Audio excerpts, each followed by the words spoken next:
saya di Bandung, tepatnya di Lodaya. Setelah 5 hari tersebut, dari hari Senin sampai dengan hari Jumat, lalu saya hari Sabtu pulang. Nah, pulang belum tahu apa-apa, belum tahu tentang peraturan permainan, baru sedikit gambaran, akhirnya saya ikut Tarkam. Kalau dibilang Tarkam antar kampung lah, turnamen antar kampung. Lalu itu pertama kali pengalaman bagi saya yang akhirnya membuat saya jatuh hati mengenai permainan bola voli. Lalu tahun 2014 saya memutuskan untuk mengambil lisensi nasional. Nah, di sana alhamdulillah saya sebagai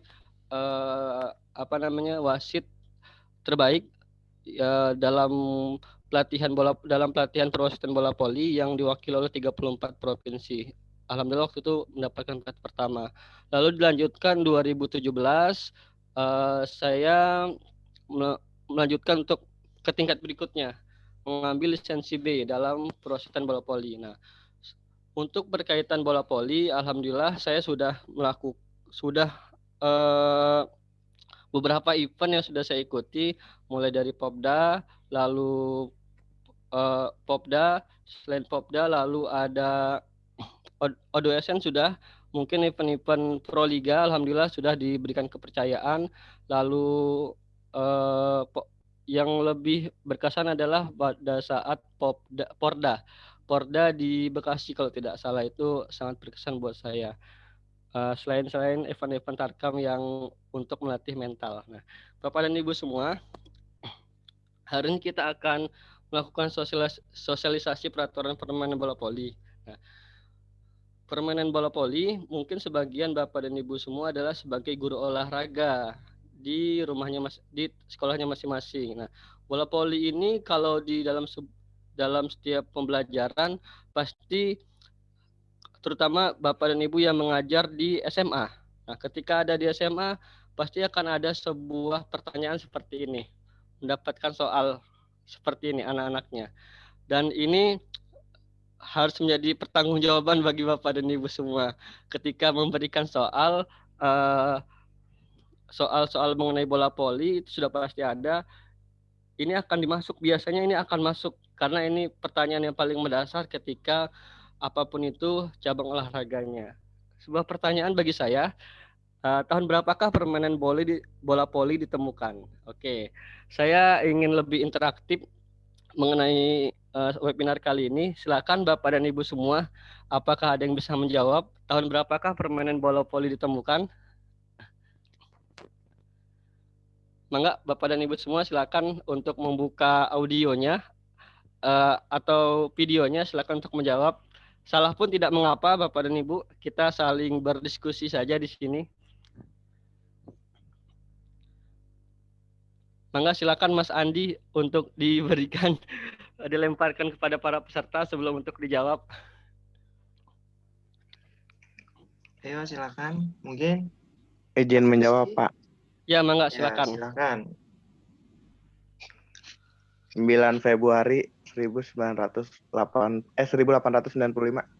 Oke, betul sekali Mas. Siapa yang menjawab tadi? Arianto. Oh, Mas Arianto. Ya, ini jawabannya.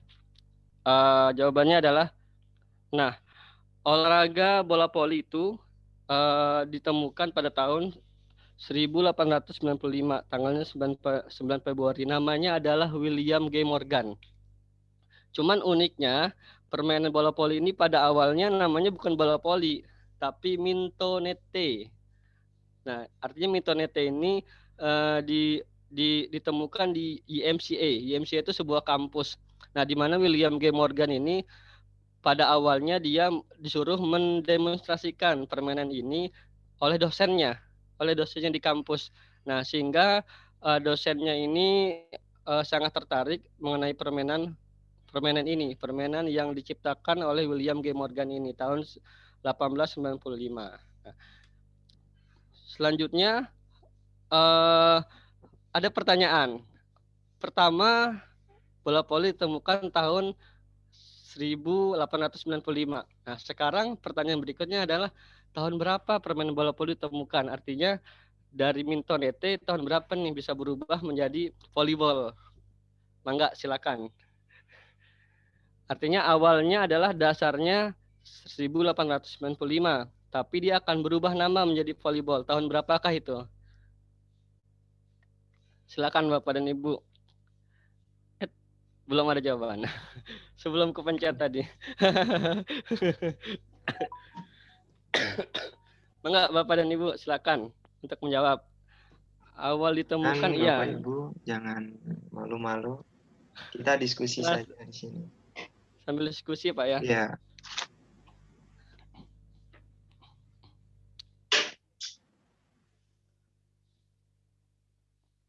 Oke. Kalau awal mungkin tadi sudah benar disampaikan oleh Bapak tahun 1895. Nah, resmi menjadi namanya bola voli yaitu pada tahun ini dia, tahun 1896. Jadi ketika namanya Mintonette dia berubah namanya menjadi volleyball. Nah, ketika itu pada saat William G. Morgan disuruh oleh dosennya tadi untuk mendemonstrasikan di tempat kampusnya itu. Jadi ketika tahun itu, setahun berikutnya dia disuruh mendemonstrasikan. Akhirnya dirubahlah namanya tersebut menjadi volleyball. Kenapa volleyball? Volleyball ini sebenarnya penggabungan dari berbagai macam permainan. Dari basket, handball, dan tenis. Itu salah satunya, permainan volleyball ini. Itu uniknya dan sejarahnya dari permainan bola voli. Nah, selanjutnya, Bapak dan Ibu semua, ada sebuah pertanyaan. Ketika bola voli terbentuk 1895, lalu ada pertanyaan seperti ini. Kapan awal terbentuk PBSI di Indonesia? Nah, PBSI itu apa? PBSI adalah Persatuan Bola Voli Seluruh Indonesia. Nah, kalau tadi di internasional yang diciptakan oleh William G. Morgan namanya FIPB. FIPB adalah Federation International de Volleyball. Sedangkan kalau bola voli di Indonesia namanya PBPSI. Mungkin Bapak dan Ibu tidak asing semua. Nah, pertama kali bola voli ini dimainkan pada saat PON kedua. PON kedua itu tahun 1951, di mana dilaksanakan di Jakarta. Nah, sedangkan pada saat itu belum resmi menjadi PBPSI, belum terbentuk sama sekali, tapi sudah ada ikatan-ikatan persatuan-persatuan bola voli yang ada di Surabaya, yang ada di Jakarta salah satunya.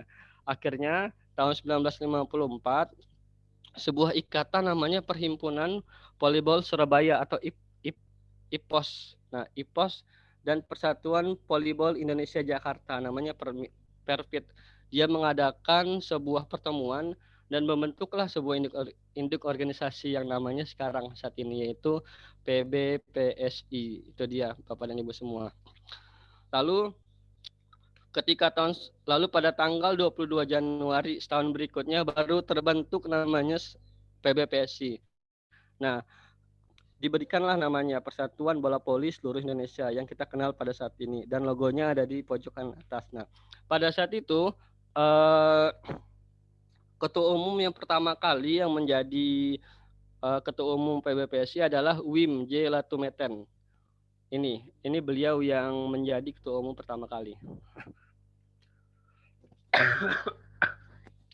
Bapak dan Ibu semua, permainan bola voli ini banyak berbagai macam dan jenisnya yang perlu kita ketahui.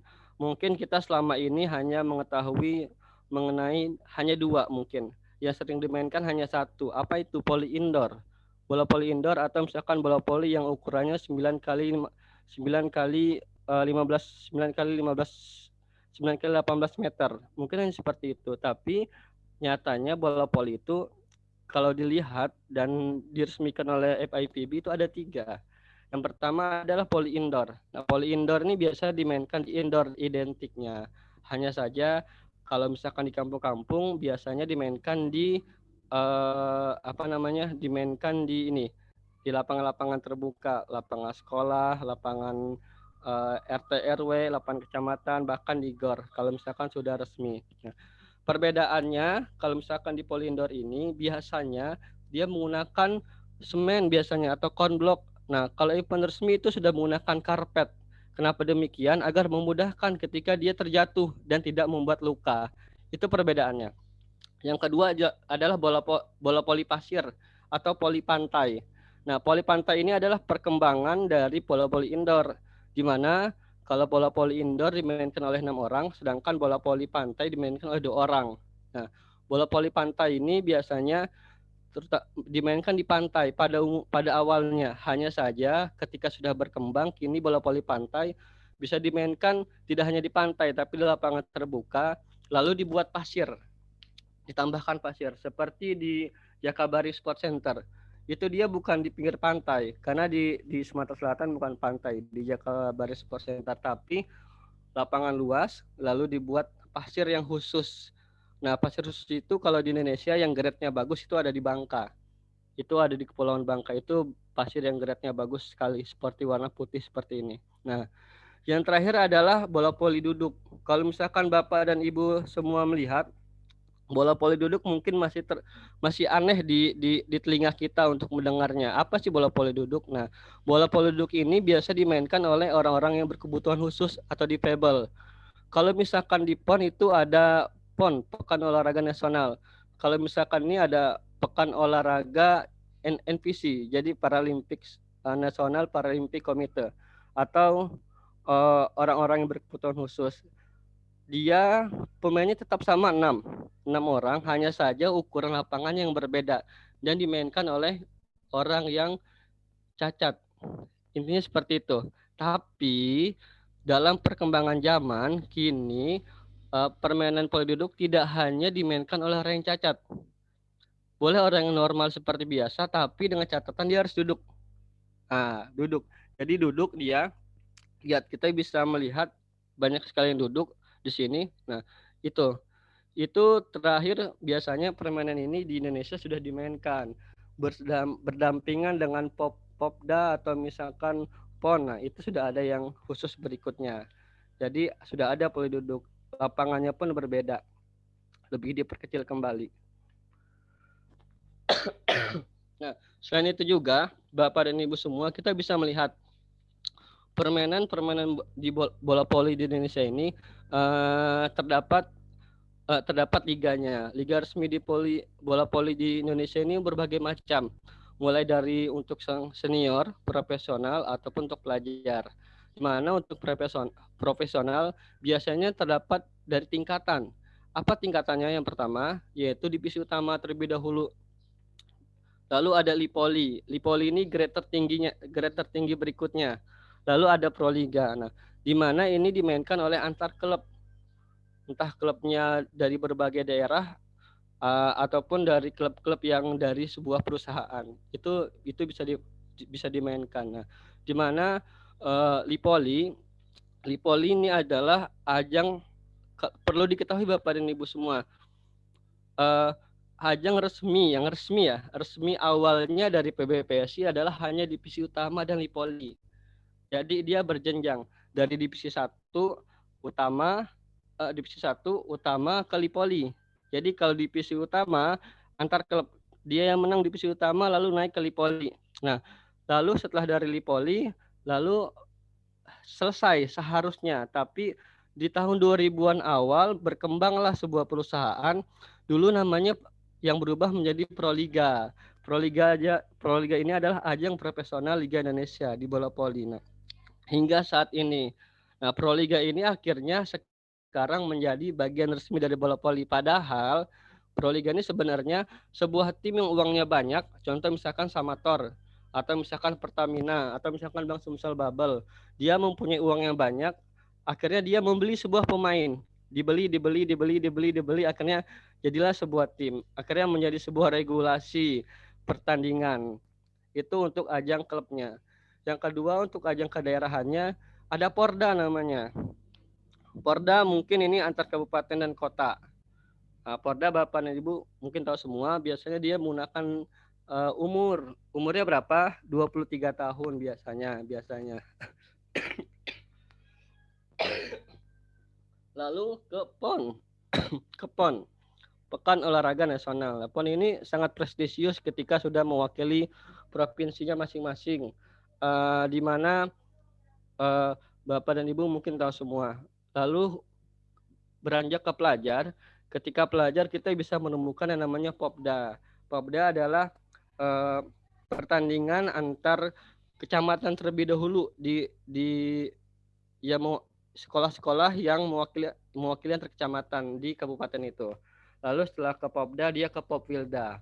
Nah, Popwilda ini biasanya di setiap provinsi terbagi berapa zona dan wilayah. Misalkan zona 1, 2, 3, dan 4 terdiri dari 6.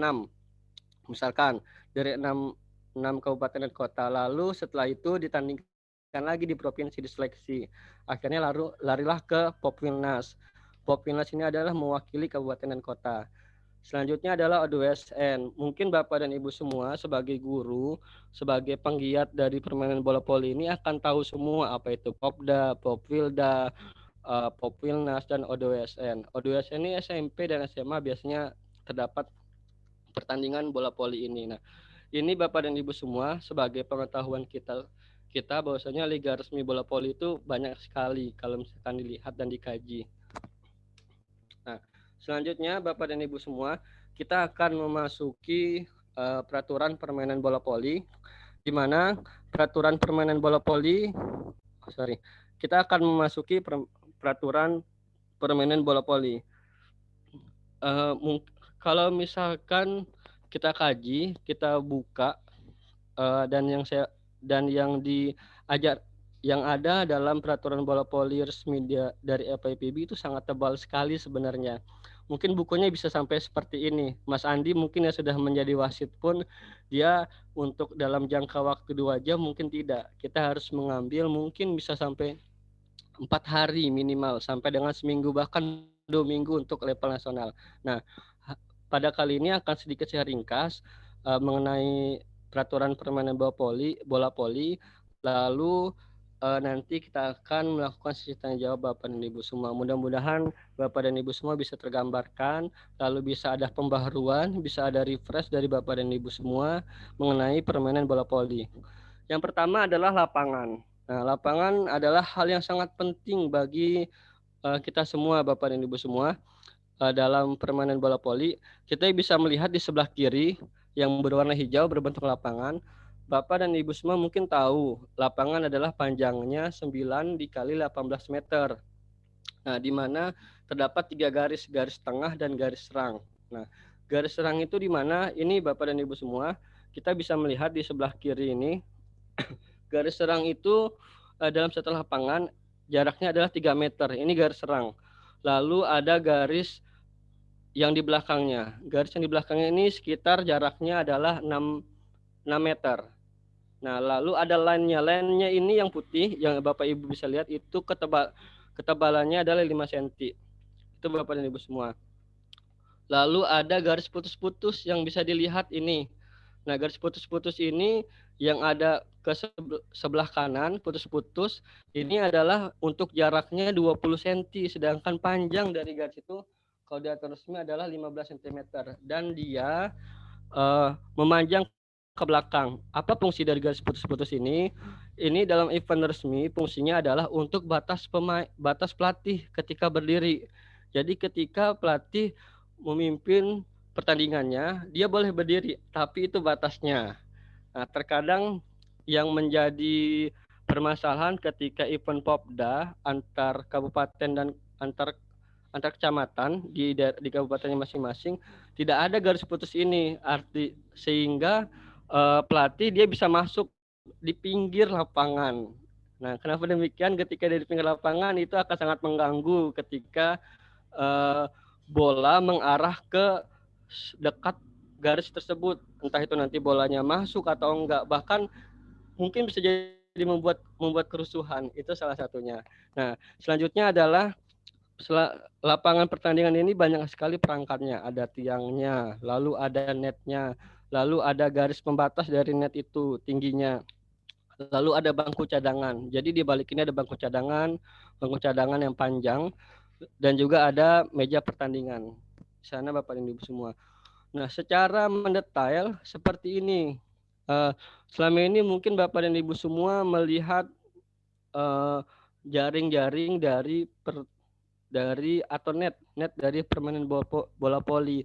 Tapi mungkin tidak terpikirkan berapa sih jarak dari jaring itu, lalu berapa sih diameter dari jaring itu. Nah, ini kita bisa melihat. Nah, Bapak dan Ibu semua, untuk tinggi tiang bola voli itu dari tanah ya. Dari tanah sampai dengan ke paling atas itu adalah 2,55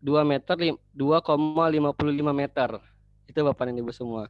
Lalu untuk tinggi net. Nah, ini tinggi net ada perbedaan antara pria dan wanita. Ketika pria itu 2,43 meter. Sedangkan ketika wanita itu 2,24. Itu yang sedikit membedakan. Nah, di antara jaring itu ada pembatas tinggi atau sering disebut kalau di bola voli namanya root. Root itu panjangnya 180 meter ke atas, menjungkai ke atas. Kenapa demikian? Itu sebagai pembatas ketika bola voli dimainkan, dia tidak boleh melebihi dari root itu. Nah, root itu kenapa 180 meter? 1 meternya adalah untuk mengikat dari jaring ini.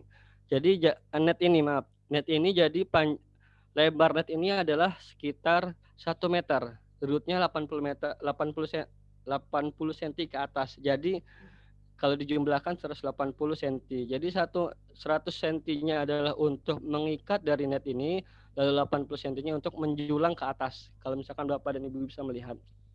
Nah, selanjutnya adalah jaring. Ini yang akan sering tidak terpikirkan oleh Bapak dan Ibu. Jaringnya, diameternya bisa kita lihat adalah 10 cm Bapak dan Ibu semua.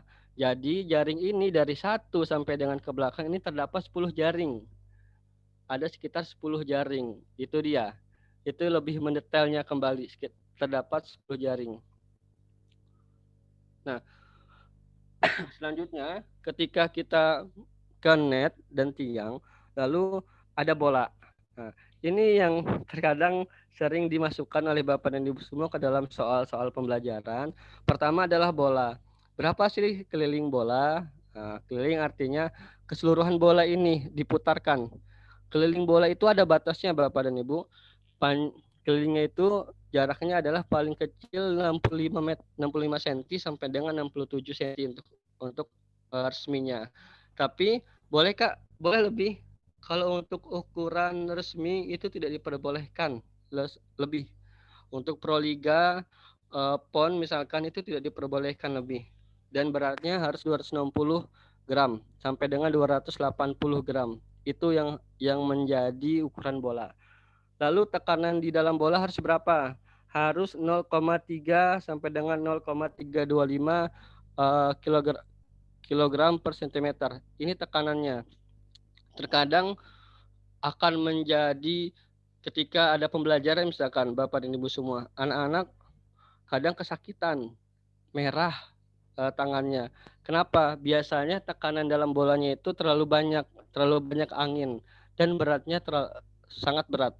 Ketika angin banyak di dalam bola tersebut, bola membesar, lalu bolanya memberat, akhirnya membuat merah dari tangan si anak tersebut. Nah, selanjutnya ketika kita mengenai bola, yang harus kita bahas adalah perlengkapan seragam pemain. Ini yang menjadi catatan bagi kita semua ketika kita membahas mengenai seragam pemain. Nah, Bapak dan Ibu semua, seragam pemain itu terdiri dari kaosnya pendek, sebetulnya panjang pun dipersilahkan, tapi kalau misalkan kaos panjang itu akan menyulitkan gerak dari si atlet tersebut. Lalu celana panjang sebetulnya boleh, tidak ada masalah, asalkan tidak mengganggu, dan kaos kaki. Dan sepatu olahraga spoolnya yang karet biasanya. Yang khusus untuk bola voli biasanya Mizuno sepatunya, ataupun misalkan Asics yang biasanya. Nah, yang jadi catatan di sini adalah warna dan baju kaosnya harus seragam. Warna dan desain baju kaosnya harus seragam untuk event resmi. Jadi kalau misalkan dia ada corak warna merah dan ada warna hijau, jadi semuanya harus sama. Tidak boleh ada yang berbeda antara kaos dan celana pendek. Catatan kecuali libero. Nah, itu dia. Ketika libero berarti dia harus kontras dari pemain yang lain. Libero ada berapa? Ada 2. Jadi libero itu ada 2. Libero harus kontras. Kalau misalkan pemain yang berwarna merah, berarti liberonya harus kontras, entah putih lah, entah kuning lah. Artinya yang mencirikan bahwasanya di tim tersebut dia adalah libero. Itu dia Bapak dan Ibu semua. Lalu nomor punggung. Nah, nomor punggung dari kaos ini dalam event resmi itu nomornya hanya 1 sampai dengan 20. Tidak boleh ada yang namanya 94. Apalagi tanggal kelahiran 90 atau misalkan 34 tidak diperbolehkan. Kalau event resmi itu nomornya 1 sampai dengan 20. Lebih dari itu pemain dikeluarkan atau dia ganti nomor terlebih dahulu. Nanti di administrasi dia semua nomor harus 1 sampai dengan 20. Termasuk libero. Libero boleh. Nah, libero spesial. Libero itu spesial dalam tanda kutip untuk seragam. Dia boleh menggunakan nomor punggung dan juga dia tidaknya dia hanya diberikan di nomor belakangnya, punggungnya itu dikasih tanda L. Jadi L itu tandanya adalah dia sebagai libero. Nah, selanjutnya adalah ketika tinggi nomor dada. Nah, ini akan menjadi sebuah pengetahuan baru bagi Ibu semua dan Bapak, bahwasanya tinggi nomor dada minimal 15 cm. Lalu nomor punggung yang di belakang itu minimal 20 cm dengan lebar garis adalah 2 cm. Jadi lebar garis itu lebar yang mengikuti misalkan seperti ini. Nah, ini lebarnya. Seperti ini. Nah, ini lebar. Itu lebarnya 2 cm. Selanjutnya, untuk kapten tim harus ada yang membedakan. Apa yang membedakan? Di bawah nomor dada, misalkan ini nomor 1. Nah, di bawah nomor dada yang lurus seperti ini harus ada tanda yang kontras yang menunjukkan bahwasanya dia adalah sebagai kapten. Tidak, biasanya kalau misalkan Ibu dan Bapak lupa dikasih dengan namanya Hansaplas atau misalkan lakban. Jadi ini sebenarnya diperbolehkan saja, tapi terlihatnya akan sedikit tidak elok. Karena kenapa? Kalau misalkan pakai lakban, ya nanti terlepas. Nanti kita cari lagi. Itu akan menghilangkan konsentrasi dari si atlet itu, Bapak dan Ibu semua. Jadi alangkah baiknya ketika kita punya seragam tim, untuk kapten misalkan nomor 1, di bawahnya langsung diberikan tanda sebagai kapten. Nah, selain itu dilarang menggunakan seragam dengan warna yang berbeda dengan anggota dan pemain yang lain, kecuali libero atau tanpa nomor yang sesuai. Jadi seperti yang tadi dijelaskan ya Bapak dan Ibu semua. Nah, Bapak dan Ibu semua, dalam sebuah tim itu, dalam komposisi tim, terdapat 6 unsur. Apa aja unsurnya? Yang pertama, coach atau pelatih, lalu asisten coach, asisten 1, asisten 2, lalu terapis, lalu ada manajer, dan ada pemain. Jadi untuk kejuaraan dunia dan pertandingan resmi FIPB bagian senior maksimal 14 pemain dan dicatat di score sheet dan bermain di suatu pertandingan. Itu Bapak dan Ibu semua. Jadi ketika dalam administrasi sebetulnya untuk komposisi tim di luar dari pemain itu boleh 10. Seperti coach, asisten, terapis, dan manajer. Manajer hanya 1, terapis boleh lebih dari totalnya adalah 10. Hanya saja yang didaftarkan itu 5. Jadi ketika pertandingan resmi di dalam bangku cadangan untuk saat ini itu selain pemain ada sekitar 5 orang. Yang tadi disebutkan coach, asisten coach, boleh 2, lalu terapis dan manajer. Terapis ini apa aja? Terapis ini kalau bahasa kitanya mungkin bisa tukang urut, bisa. Kalau dia cedera atau misalkan terapi ya, sport terapi yang ada saat ini atau dokter, itu yang biasa dilakukan. Selanjutnya adalah 14. Lalu pertanyaan, boleh nggak dalam satu tim ada 10? Ya boleh, dipersilahkan saja. Artinya maksimal 14. Boleh nggak 6? Boleh 6. Tapi dia tidak akan ada pergantian pemain, itu salah satunya. Lalu boleh nggak 5? Kalau 5 nggak boleh. Kalau 5 permainan tidak bisa dimainkan atau dia kalah nantinya. Nah, Bapak dan Ibu semua, selanjutnya kita akan membahas mengenai format permainan. Nah, format permainan itu apa aja? Format permainan ini nanti akan terdiri dari waktu pemanasan, lalu mengenai posisi dari si pemain, lalu mengenai memperoleh angka, lalu memperoleh kemenangan. Nah, itu seperti apa aja nanti akan kita bahas beberapa waktu ke depan. Yang pertama, format permainan. Bapak dan Ibu semua mungkin tahu apa itu format permainan. Mungkin yang menjadi terngiang Bapak dan Ibu semua bahwasanya format permainan kita adalah bola voli itu rally point.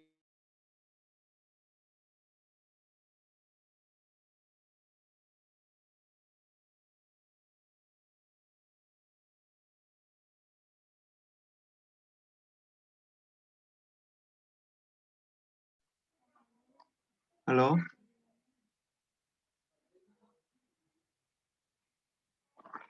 Halo?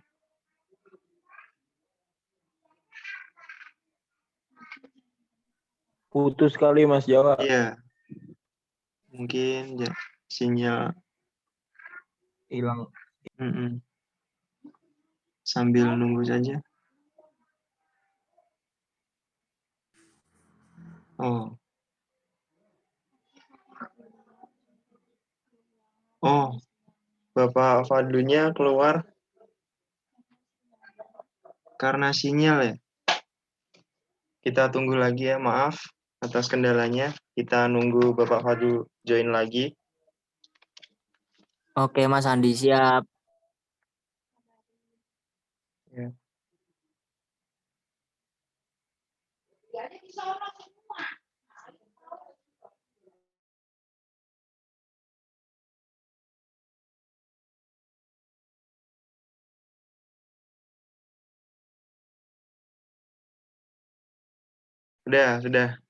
Sudah hadir lagi. Silakan Bapak Fadlu dilanjut kembali. Silakan dilanjut kembali Pak Fadlu.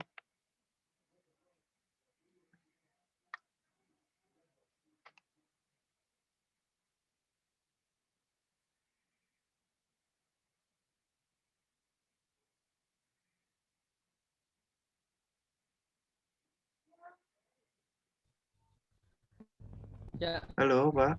mohon maaf Mas Andi. Iya. Iya, halo. Iya, Mohon Pak. maaf untuk mengenai sinyalnya. Iya, Pak, nggak apa-apa, Pak. Iya, nggak apa-apa. Tadi sudah sampai mana tadi ya? Coba di screen lagi, Format Pak. permainan. Oh, ini ya, format permainan. Iya, iya, betul. Silakan Nah, dilanjut, Pak. ya, siap. Sebelumnya mohon maaf mengenai format permainan agak sedikit terputus. Terakhir pembahasan sampai mana tadi Mas Andi? Ini format permainan. Oke. Ya, selanjutnya adalah format permainan. Dan yang menjadi catatan bagi kita semua atau misalkan pengetahuan bagi Ibu dan Bapak bahwasanya format permainan bola voli dahulu semakin hari itu semakin berkembang. Dahulu dia tidak menggunakan sistem rally point yang 1-0 sampai dengan 25 terus berlanjut. Tapi dulu ada menggunakan 15. Sistemnya misalkan dia sudah mendapatkan perpindahan bola. Kalau misalkan bola dipindahin lagi dia belum dapat poin kecuali ketika dia pindah lalu dia bermain dan dia memasukkan mendapatkan poin dia baru dapat poin 1. Nah, mungkin Bapak dan Ibu semua yang paham mengenai hal seperti itu. Itu yang menjadi sebagai pengetahuan Bapak dan Ibu semua. Nah, selanjutnya Bapak dan Ibu semua ketika bermain bola voli tentu ada yang namanya pemanasan. Ya, itu ada pemanasan. Nah, ketika resmi ya. Jadi permainan bola voli itu yang pertama adalah diperkenalkan terlebih dahulu. Jadi nanti pemain masuk ke dalam lapangan itu, ke dalam lapangan, dipimpin oleh wasit lalu diperkenalkan tim A dan tim B. Selesai balik ke bangku cadangannya masing-masing. Lalu ada namanya waktu pemanasan. Waktu pemanasannya berapa sih? Nah, itu pertanyaannya. Jadi semakin berkembangnya zaman, kini waktu pemanasan adalah 10 menit. Kalau dulu 10 menit itu waktu pemanasannya adalah secara terpisah. Jadi 5 menit, 5 menit. Tapi kalau sekarang, kalau event resmi itu sekitar 10 menit secara bersamaan. Pemanasan di net ya. Itu Bapak dan Ibu semua. Nah, sebelum pemanasan di net, ada lagi namanya pemanasan di luar net. Jadi pemanasan di luar net ini dilakukan pada saat sebelum tim dikenalkan. Jadi di luar net itu sebelum dikenalkan dia boleh pemanasan menggunakan bola, tapi di luar ini, di luar dari tidak boleh bola menyeberangi net di lapangan dia. Kalau misalnya pemain seperti biasa kan dia seperti ini, mukul bolanya diseberangkan atau men-smash bolanya diseberangkan. Sebagai contoh, kenapa bisa 10 menit? Nah, 10 menit itu ada aturannya tersendiri. Nah, berapa aturannya? Aturannya adalah 6 menit awal. 6 menit awal toser berada di nomor 3. Ini yang bisa kita lihat. 6 menit awal toser berada di nomor 3. Ini dia, nomor 3. Jadi kedua toser tim A dan tim B berada di nomor 3. Nah, tim yang sebelah kiri yang warna merah itu dia men-smash, pukulannya harus kemana? Itu yang jadi pertanyaan. Nah, pukulannya adalah harus yang merah ini harus ke posisi 1. Yang ini yang biru. Jadi dia tidak boleh ke posisi 5, boleh ke posisi 6 silakan, apalagi ke posisi 4 nggak boleh. Kenapa demikian? Karena nanti bolanya akan terkena dari tim lawan yang sedang pemanasan juga. Takutnya akan mencederai dari si pemain tersebut. Begitupun tim biru. Tim biru dia boleh mukul dari garis 3 meter, boleh dari di pinggir net, boleh untuk pemain misalkan. Tapi ke arah 1. Itu 6 menit pertama ketika pemanasan. Lalu selanjutnya adalah 2 menit berikutnya atau 4 menit. 4 menit maaf. 4 menit berikutnya berubah ke berapa? Tosernya berada di posisi 2. Tim biru dan tim merah berada di posisi 2. Tosernya. Nah, ketika tosernya berada di posisi 2, pemain yang memukul melakukan pemanasan, dia wajib mengarah ke posisi 5 dari lawannya. Bolanya diarahkan ke sana, di smash dar ke posisi 5. Pertanyaannya adalah seperti ini sekarang.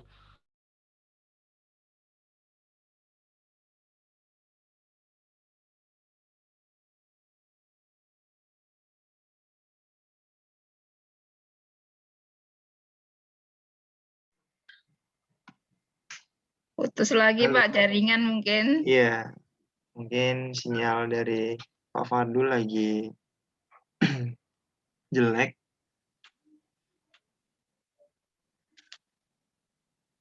Aduh.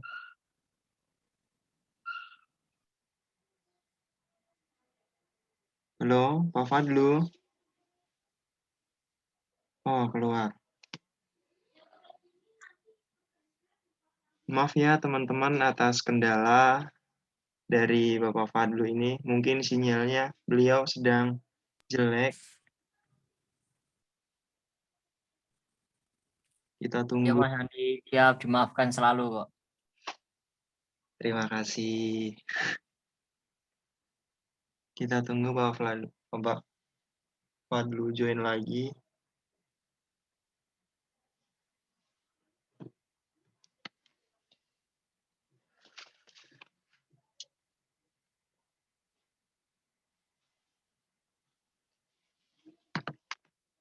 Ya.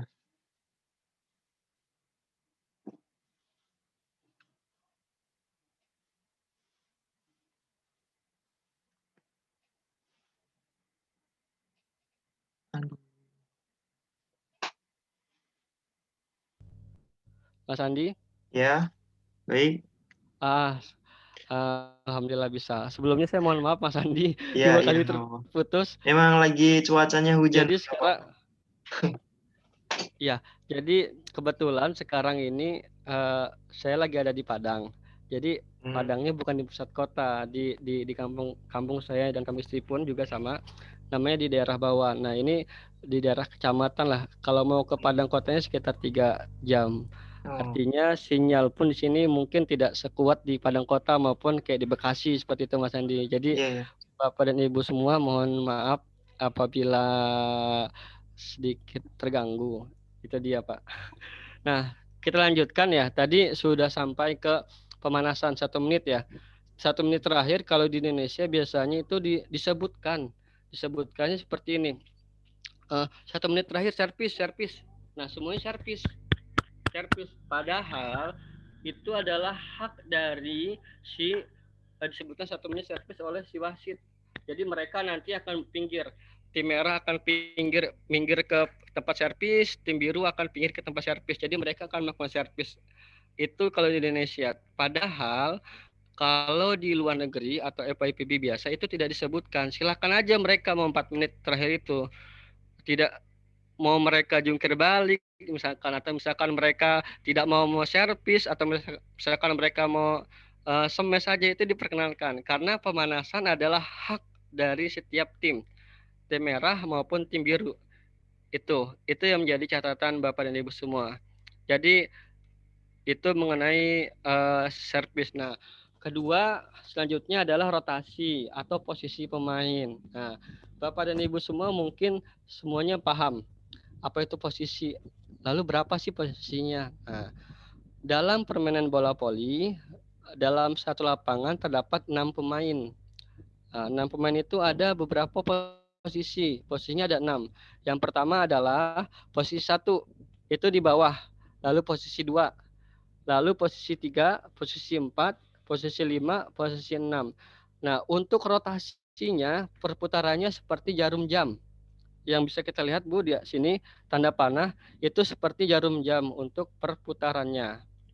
Seperti itu. Kenapa demikian? Ini sudah menjadi aturan baku dari PBPSI. Nah, selanjutnya adalah oke. Sekarang catatan ketika melakukan rotasi di sini posisi 1, 2, 3, 4, 5 dan 6 ada pertanyaan. Nomor 1 berkaitan dengan nomor berapa sih? Itu dia. Nomor 2 berkaitan nomor berapa sih? Nah, itu dia. Nomor 1 berkaitan dengan nomor 2. Itu dia. Jadi nomor 1 berkaitan dengan nomor 6. Sampingnya sebelah kiri. Nah, nomor 2 berkaitan dengan nomor 3. Nomor 3 berkaitan dengan nomor 1. Itu dia. Lalu nomor 3 berkaitannya dengan nomor berapa? Berkaitannya dengan nomor 2 dan nomor 4. Dan juga nomor 6. Itu dia berkaitannya. Lalu nomor 4 berkaitan dengan nomor 3 dan nomor 5. Sedangkan nomor 5 berkaitan dengan atasnya 4 dan berkaitan dengan nomor 6. Pertanyaannya, kenapa ada sebuah berkaitan? Kenapa demikian? Karena itu adalah strategi dalam permainan bola voli. Apabila nomor 1 misalkan posisi belakang mendahului nomor 2. Jadi entah itu kakinya atau kepalanya atau kepalanya misalnya atau kaki biasanya melebihi dari kaki nomor 2, maka dia akan pelanggaran. Artinya kesalahan rotasi. Nah, itu yang biasa terjadi di awal-awal setiap pertandingan akan dimulai. Biasanya di tosser yang sering melakukan kesalahan. Itu dia. Nah, lalu misalkan nomor 3. Ketika nomor 3 minggir, nah biasanya kalau strategi permainan bola voli itu 4-3-2 ini numpuk semua, misalkan biasanya numpuk di sebelah kiri nih, sebelah kiri lapangan mereka. Numpuk agar apa? Agar bisa mengelabuhi dari tim lawan. Kenapa demikian? Itu strategi agar tim lawan tidak mengetahui yang mana open spike, yang mana quicker, yang mana tosser atau run. Itu dia Bapak dan Ibu semua biasanya. Jadinya mereka saling berkaitan. Apabila misalkan nomor 6 ternyata berada di depan dari nomor 3, maka dia sudah kesalahan rotasi. Itu Bapak dan Ibu semua. Mungkin pemahaman itu yang kita bangun. Jadi terkadang Bapak dan Ibu semua main bola voli baru set pertama baru nomor 10 nih, saking asiknya ternyata acak-acakan. Orang yang tadinya di posisi 3 ternyata dia ada di posisi 4. Lalu yang tadinya di posisi 2 ternyata dia posisi 1. Yang seharusnya servisnya di posisi 1 yang seharusnya servisnya dari 2 ke 1 servis malah berganti, malah nomor 1 lagi yang servis. Nah, itu tidak diperkenankan. Jadi rotasi ini yang harus menjadi pemahaman bagi Bapak dan Ibu semua yang akan menjadi seorang guru yang akan mewakili sekolahannya, lalu maupun pelatih. Itu dia. Ini yang harus kita kenalkan ke atlet maupun ke siswa kita, Bapak dan Ibu. Nah, selanjutnya ketika ini memperoleh angka. Gimana sih cara memperoleh angka dan kemenangan dalam pertandingan bola voli? Memperoleh angka dalam pertandingan bola voli itu banyak sekali sebetulnya. Yang pertama adalah setiap tim mendapatkan angka apabila berhasil mendaratkan bola di lapangan lawan dengan cara apapun. Mau dia cara menipu, mau dia cara mensemes secara kencang, pelan maupun sedang, itu dipersilahkan asalkan bola tersebut mendarat di lapangan yang ini ya, lapangan ini. Misalnya sebelah kiri, Ibu dan Bapak semua mungkin paham, sudah pasti paham. Yang kedua adalah regu lawan membuat kesalahan. Nah, banyak sekali kesalahan di sini nih. Kesalahan menyentuh net pada saat kapan? Pada saat melakukan blok. Lalu double siapa biasanya? Yang banyak tuh biasanya tosser, double, artinya 2 sentuhan seperti ini. Jadi ketika dia menyentuh, bolanya tertahan terlebih dahulu. Tertahan, baru dia dilemparkan ke atas. Nah, itu biasa dilakukan oleh tosser biasanya. Lalu kaki masuk ke dalam lapangan lawan. Ini tidak diperbolehkan. Biasanya pemain yang smash atau yang ngeblok habis nyemes, lalu bola dia terjatuh, nah kakinya itu masuk ke area lawan di bawah net itu. Nah, itu akan menjadi catatan. Contohnya adalah seperti ini Bapak dan Ibu semua. Ketika dia contohnya gini, kita bisa melihat. Contohnya adalah ini dia. Ini dia.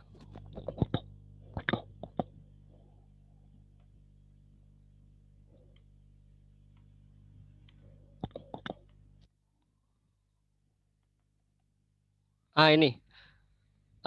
Contohnya adalah ini. Jadi ini net di tengah ini Bapak Ibu lihat, semua bisa lihat. Ketika dia maaf. Ya, ini dia. Ini jadi pembelajaran Bapak dan Ibu semua. Ketika dia menyentuh, misalkan ini garis net, kakinya menyentuh ini yang biru ini. Nah, misalkan ini garis net yang biru ini tidak apa-apa. Tapi ketika dia melewati yang 2 ini, yang 2 di atas ini yang dekat net, yang warna putih dan biru ini tidak diperbolehkan. Kenapa demikian? Ini merupakan sebuah pelanggaran. Foul. Jadi dia menyentuh garis. Yang kedua, selanjutnya adalah melakukan pukulan. Gimana sih pukulan yang menyentuh net itu? Pukulan yang salah seperti ini Bapak dan Ibu semua. Jadi ketika dia melakukan pukulan, ini pukulan ya Bapak Ibu semua, bukan blok yang sempurna. Jadi ketika dia mukul, bolanya sudah menyeberangi net. Menyeberangi net yang kita bisa lihat nih di nomor 2. Bolanya sudah menyeberangi net yang ini. Nah, dia pukul, itu kesalahan. Itu kesalahan. Tapi kalau dia ngeblok, blok itu apa? Jadi ketika pemain lawan mukul lalu dia blok, walaupun tangannya berada di daerah lawan, itu diperkenankan. Tapi kalau dia mukul umpan dari tosser misalkan, dia bolanya sudah menyeberang ke daerah lawan lalu dipukul, dar. Nah, itu tidak diperbolehkan Bapak dan Ibu semua.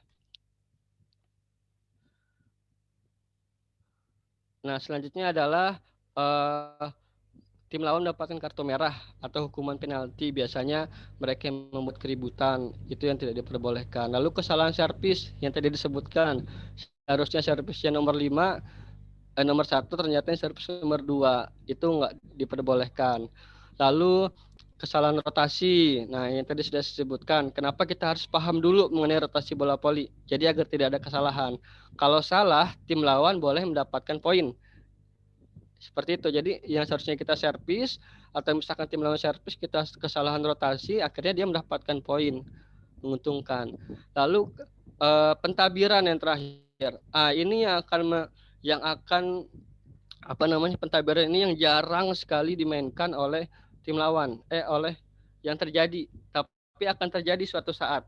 Contohnya, pentadbiran adalah ketika seseorang pemain servis. Nah, 1 meter di depannya itu ada pemain, ada tim atau rekannya, dia mengangkat tangan ke atas. Seperti ini contohnya. Nah, seperti ini contohnya. Tangannya di atas gini. Agar kenapa? Agar tim lawan tidak tahu bolanya akan diservis ke arah mana. Nah, lalu tim yang pemain servis itu mengarahkan bola di atas tangan itu. Nah, ini tidak diperbolehkan.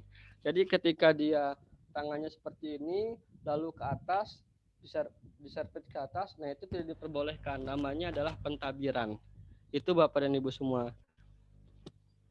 Ada lagi namanya menyentuh rod yang tadi, rod yang sudah kita jelaskan di awal.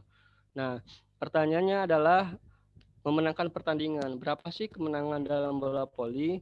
Bola voli itu kemenangannya ditentukan melalui siapa yang terlebih dahulu 3-0, 3 kali kemenangan. Nah, kalau terdapat biasanya dua cara.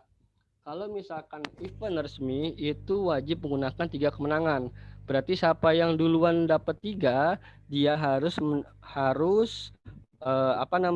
siapa yang duluan dapat 3 kali kemenangan, maka dia menang. Contoh misalkan 1-0, set berikutnya main lagi 2-0, set berikutnya main lagi 3-0. Tapi apabila dia bermainnya 2 kali menang, 2 kali sama-sama menang, maka lanjut ke set kelima. Set kelima berapa poinnya? Poinnya sampai dengan 15.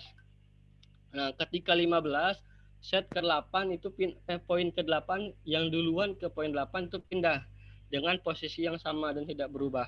Itu dia Bapak dan Ibu semua. Lalu seseorang atau tim memenangkan pertandingan yaitu ketika salah satu tim tidak lengkap pemainnya atau menolak untuk bermain. Contoh misalkan tim A ketika bermain waktu main jam 9.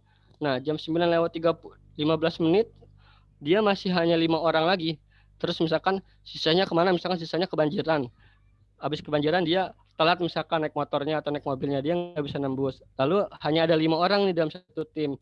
Maka dia dinyatakan kalah WO. Kalah dengan hasilnya 3-0. Jadi hasilnya adalah 250, 250, 250 untuk poinnya. Seperti itu Bapak dan Ibu semua.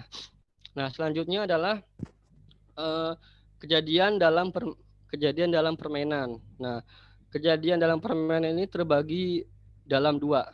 Ini pertama adalah bola dalam permainan 8.1. Ini saya ambil dari peraturan resmi PBPSI, Bapak dan Ibu semua.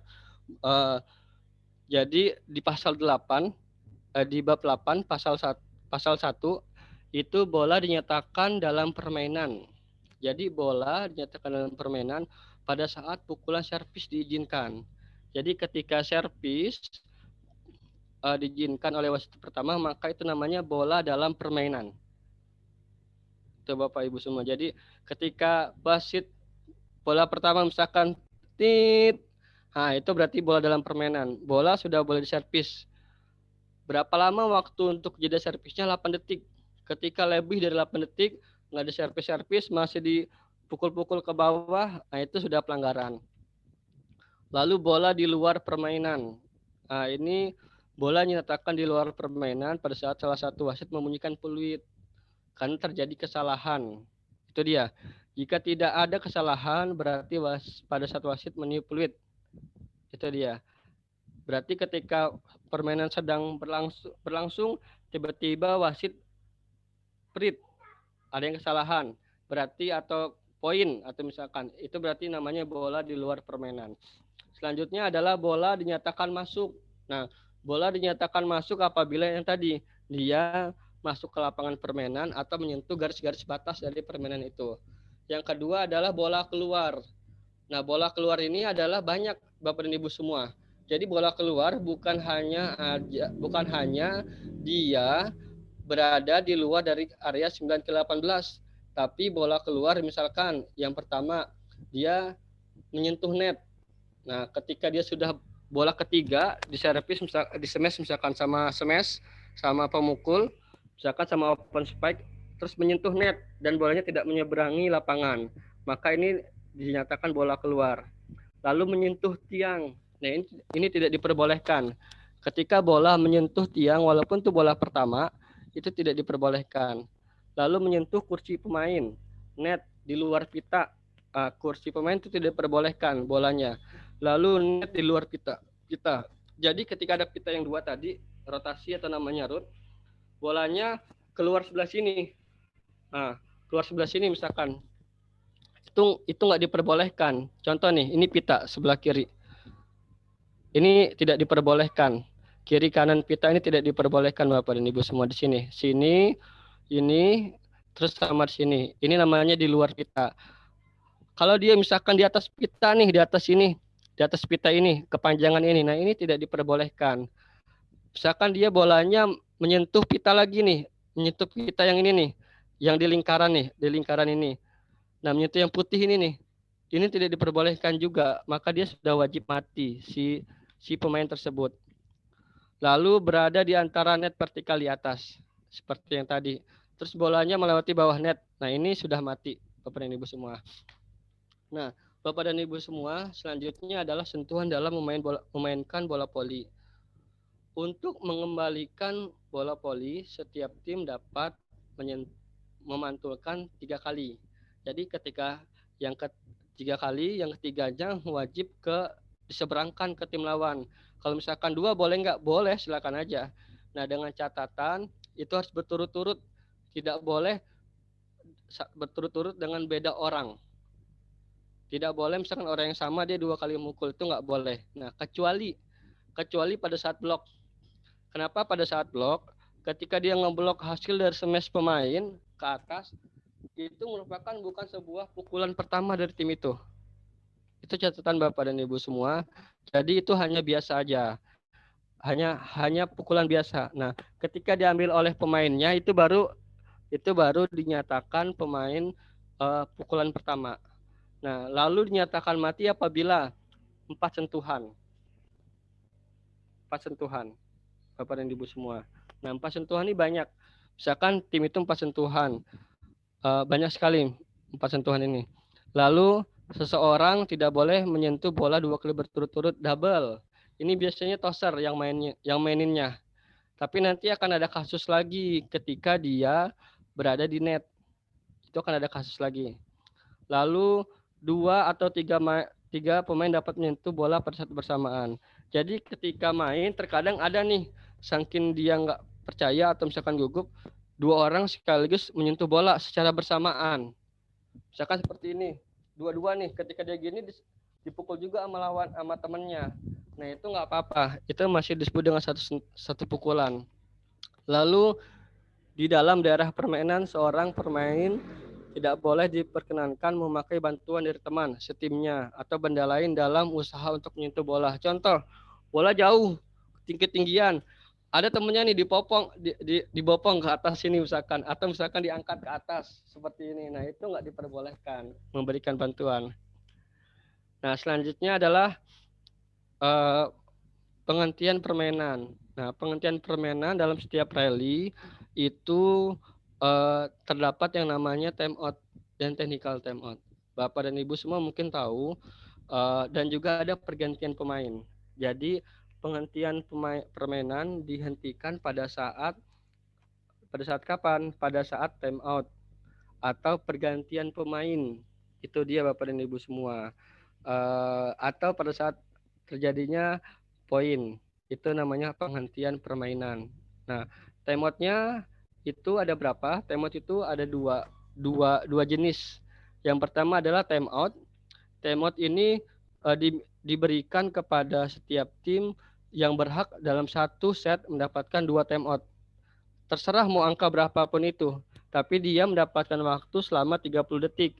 Apa fungsinya? Untuk mengatur strategi dari time out ini. Ketika dia misalkan dalam keadaan kalah atau misalkan dalam keadaan menang. Ini time out-nya 30 detik diperbolehkan. Lalu ada technical time out. Technical time out dalam aturan FIVB ini di angka 8 sampai dengan 16. Jadi ketika sudah angka 8 dan 16 sudah otomatis namanya TTO, technical time out. Nanti biasanya bunyi bel. Technical time out pertama di set pertama, atau misalkan TET yang ke-16, technical timeout kedua di set pertama. Itu dia Bapak dan Ibu semua. Nah, lalu di set kedua semuanya dari nol.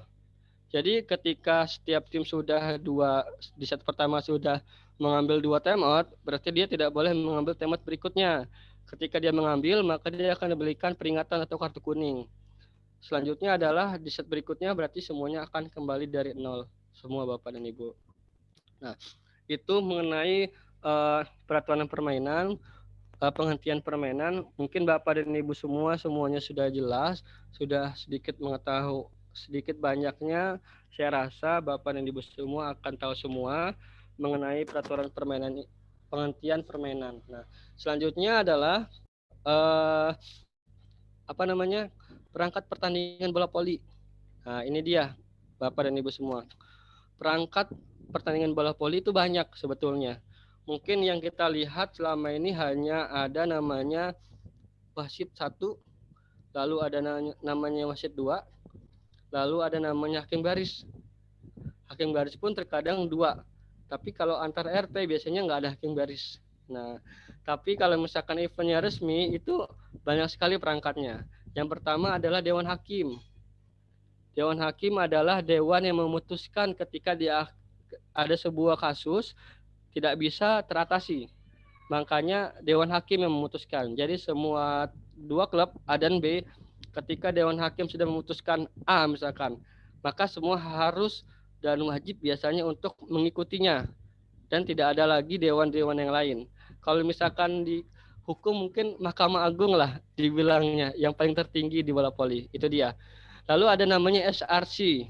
SRC itu apa? SRC itu Special Referee Committee namanya. Nah, SRC ini adalah ketuanya dari wasit di lapangan.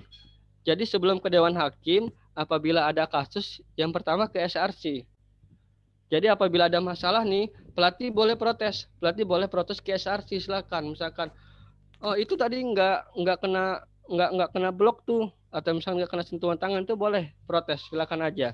Nah, fungsi Special Referee Committee ini adalah dia kalau dibilang bahasa Indonesia itu koordinatornya dari wasit. Jadi koordinator wasit. Jadi ketika wasit 1 dan wasit 2 dia tidak menjalankan tugas dengan baik, dia boleh memperingatkan atau memberitahukan kepada wasit itu misalkan, atau mengganti, itu diperbolehkan aja. Itu tugas dari SRC, Special Referee Committee. Jadi dia yang mengawasi wasit 1, wasit 2 dan juga hakim baris. Nah, selanjutnya adalah wasit 1. Yang membedakan ketika pertandingan resmi, wasit 1 itu atau pertandingan dimanapun itu, wasit 1 berada di atas, lebih tinggi dari wasit 2. Jadi wasit 1 adalah yang memutuskan sebuah pertandingan, sebuah permainan. Apakah tadi bola mati, ataukah bola menyentuh net, ataukah bola masuk, atau misalkan touchball, atau misalkan atas bola, itu wasit 1 yang memutuskan. Lalu ada wasit 2. Wasit 2 ada di bawah. Jadi saling berhadapan nih di sini nih. Wasit 2 di bawah sebelah kiri. Kalau misalkan kita lihat nih di sini, itu di sebelah kirinya itu ada wasit 2 di sebelah sini. Nah, ini dia tugasnya adalah membantu dari wasit 1. Lalu ada wasit cadangan. Wasit cadangan di sini biasanya di samping SRC sebelah kiri. Sebelah kiri ini biasanya ada bangku cadangan, ada meja panitia juga. Nah, Bapak dan Ibu semua perlu diketahui secara umum wasit itu memiliki tupoksinya. Jadi wasit 1 memutuskan segala hal dan wasit 2 bisa membantu dari wasit 1. Kerja dari wasit 1 adalah melihat bola. Misalkan bola lagi di sebelah kiri nih di warna merah. Nah, berarti wasit 1 arahnya melihat bola. Sedangkan wasit 2 dia adalah yang berlawanan dengan bola. Itu wajib. Jadi ketika bolanya ada di tim merah, berarti wasit 2 ada di daerah tim kuning. Yang ini, tim kuning. Jadi dia harus ada di sini. Ini dia. Dia fungsinya, wasit 2 adalah melihat keseluruhan net. Ini dia. Melihat keseluruhan dari isi net ini. Apakah ada yang tersentuh net atau ada yang blok, lalu apakah ada yang bolanya menyentuh root, itu tugas dari wasit 2 untuk membantu wasit 1. Itu dia Bapak dan Ibu semua. Lalu boleh nggak wasit 2 memutuskan? Boleh. Boleh saja. Itu boleh. Ketika ada yang kena net di bagian yang bertahan, lalu dia ada tim yang misalkan bloknya menyentuh net. Boleh nggak? Boleh. Lalu dia mati. Misalkan ini apa namanya? Goyang netnya. Dibunyikan peluitnya, lalu ada sinyal-sinyal tersendiri. Nah, diberikan sinyalnya. Itu dia Bapak dan Ibu semua. Lalu ada hakim garis. Hakim garis ini ada 4. Event resmi ada 4. Porda, PON itu ada 4 biasanya. Jadi setiap sudut ada. Sebelah kanan wasit ini, wasit 1 ini namanya hakim garis. Ini hakim garis 1. Lalu sebelah kiri di sini ini hakim garis 2. Lalu sebelah kanan wasit 2 ini adalah hakim garis 3. Lalu sebelah kiri wasit 1 ini adalah hakim garis 4, Bapak dan Ibu semua. Lalu ada namanya score sheet. Score sheet ini yang mengatur jalan, yang menghitung dari jalannya pertandingan. Dari skor-skor, namanya score sheet. Score sheet. Nah, nanti akan terlihat tim mana yang sudah melakukan pergantian pemain, lalu tim mana yang sudah melakukan pelanggaran, tim mana yang sudah tim mana yang mendapatkan poin. Lalu skor table, dia hanya menghitung tabelnya aja, Bapak dan Ibu semua. Menghitung skornya, itu dia. Nah, mungkin akan menjadi catatan dan perbedaan Bapak dan Ibu semua. Satu yang belum saya jelaskan yaitu adalah pergantian pemain. Nah, dalam satu tim, pergantian pemain itu diperbolehkan maksimal 6. Oke, pertanyaannya 1. Maksimal 6 itu seperti apa pergantian pemainnya? Boleh enggak sekaligus 6-6-nya? Dalam satu set itu, dalam satu game, satu set, itu boleh 6. Ketika game kedua lagi, 6 lagi berulang. Pertanyaannya adalah, ketika pemain, contoh misalkan di sini adalah pemain nomor 5. Nah, 5 ini dia berada di dalam lapangan yang warna kuning. Lalu dia keluar digantikan oleh nomor punggung 3 misalkan. Nah, ketika nomor punggung 3 masuk, berarti ini udah satu pergantian. Lalu nomor 5 masuk kembali. Boleh nggak? Boleh. Jadi ini ketika nomor 5 masuk kembali, nomor 3 keluar, ini berarti sudah 2 pergantian. Lalu tiba-tiba nomor 3 mau masuk lagi, boleh nggak? Nah, ini nggak diperbolehkan. Itu aturan dari permainan bola voli. Berarti dia sudah 2 pergantian pemain, Bapak dan Ibu semua.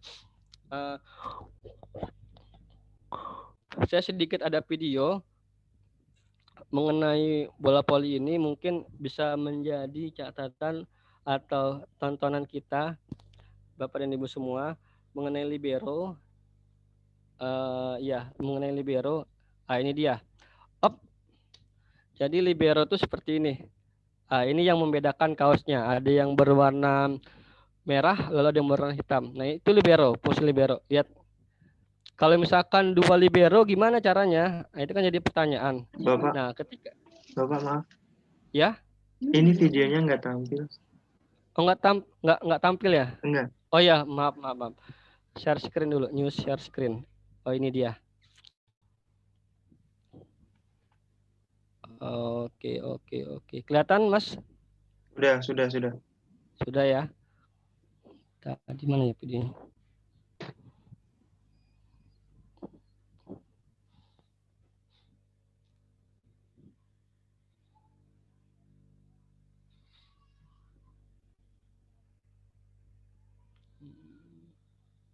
Nah, ini dia. Ini videonya. Nah, ini libero. Sorry. Sorry.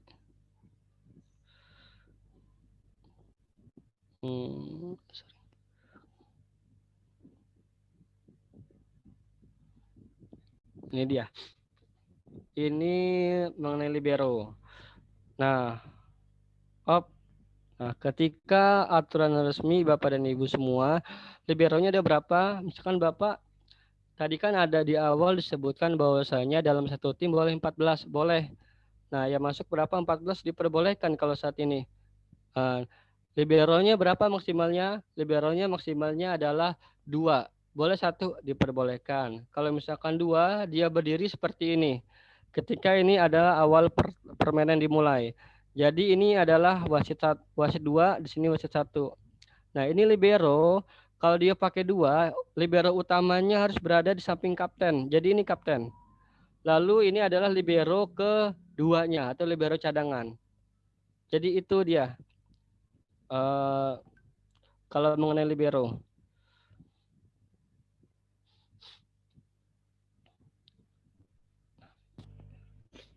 Itu dia Bapak dan Ibu semua.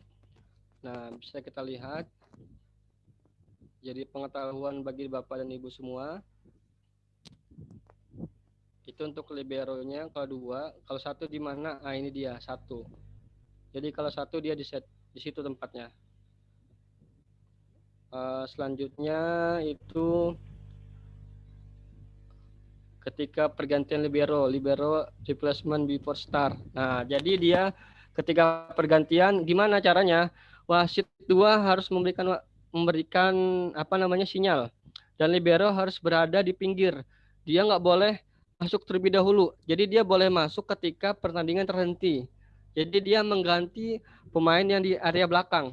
Jadi hitam ini adalah area belakang.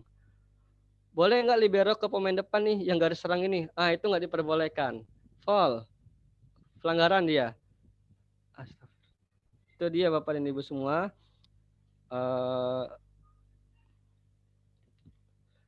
Itu yang mengenai libero. Nah, jadi tadi dia nggak boleh melewati lebih, atau misalkan masuknya harus diketahui oleh intinya diketahui oleh wasit 2. Seperti itu.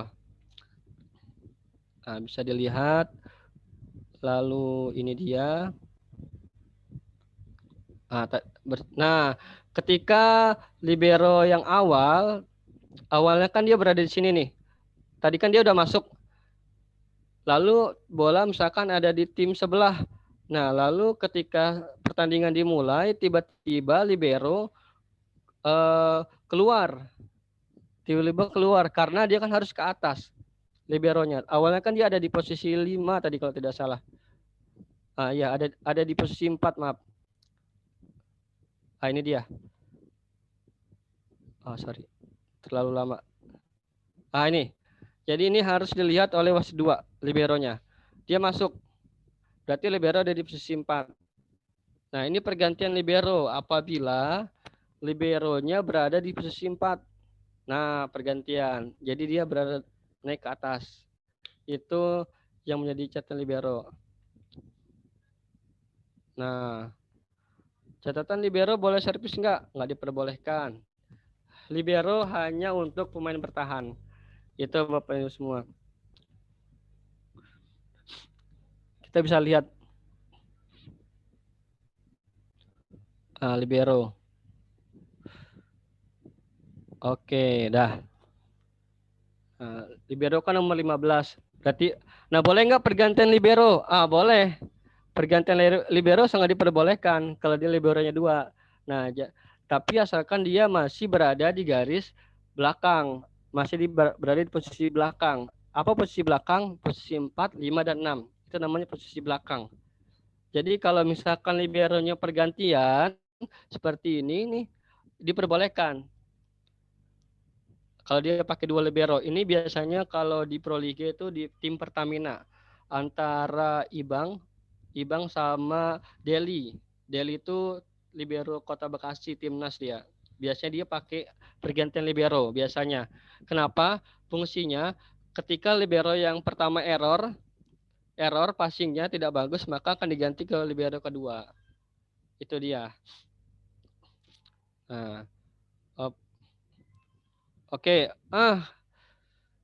Legal.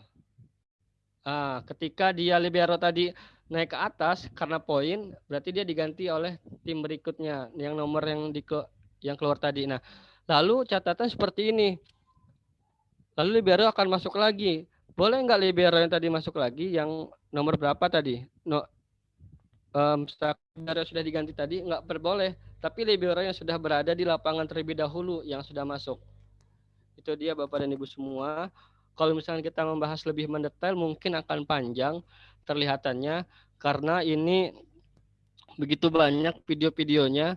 Nah, kalau misalkan maupun mungkin kita harus bikin suatu kursus karena ini akan banyak videonya nih.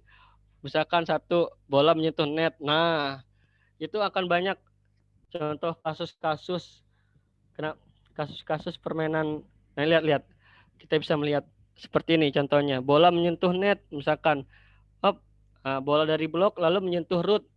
Mati. Karena kenapa? Karena yang ngeblok tadi dia menyentuh net terlebih dahulu bolanya. Berarti bola menyentuh net. Akan banyak sebetulnya terlihat. Misalkan satu lagi ini. Bola hit. Bola menyentuh wasit. Boleh enggak? Enggak diperbolehkan. Bolanya mati. Seperti itu. Itu tidak diperbolehkan. Lalu bola di luar permainan. Ini banyak nih. Ini semuanya video semua. Kalau misalkan dilihat oleh Bapak dan Ibu semua. Ini tadi kita hanya ngambil contoh-contohnya aja. Mudah-mudahan bisa menjadi pembaruan bagi Bapak Ibu semua. Bisa tahu. Nah ini bolanya lihat bawah. Yang tadi dibilang itu nggak diperbolehkan. Contoh misalkan dia bolanya lihat bawah.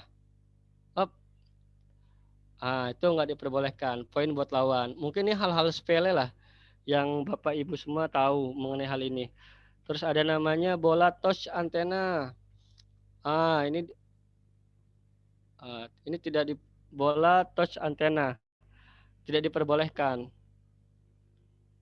Bolanya menyentuh antena. Apa nih? Banyak sebetulnya.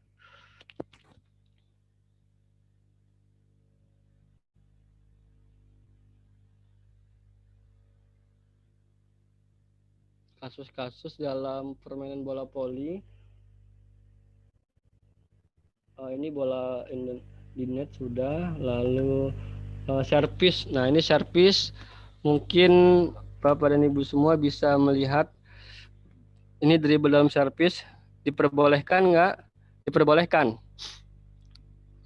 Diperbolehkan. Asalkan apa? Asalkan peluit belum dibunyikan. Tapi kalau peluit sudah diperbunyikan, diperbolehkan juga. Asalkan tidak melebihi dari 8 detik yang tadi kita bilang.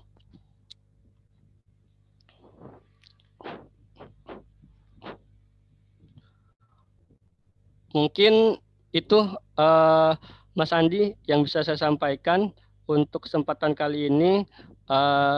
Silakan Mas Andi untuk dilanjutkan kembali. Baik, terima kasih Bapak Fadlu atas penyampaian materinya, sudah cukup jelas. Untuk sesi selanjutnya, mungkin kita akan melakukan sesi tanya jawab. Silakan untuk para peserta, apabila ada yang belum dipahami atau tidak dimengerti, silakan ditanyakan. Mungkin beliau, Pak Fadlu, akan memberikan penjelasannya. Silakan teman-teman.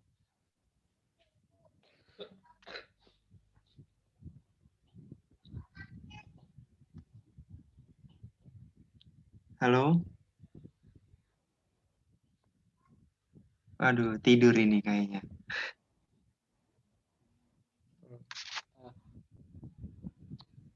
Mas Andi, boleh saya sedikit memberikan pertanyaan? Kalau misalkan Oh iya, silakan. ada yang nanya. Iya, silakan. Oke. Mungkin saya akan bertanya kepada Bapak Icang. Mungkin Bapak Icang bisa menyetel audionya dan juga videonya. Temennya. Kepada Bapak Icang mungkin bisa menyetel videonya atau misalkan audionya Bapak Icang.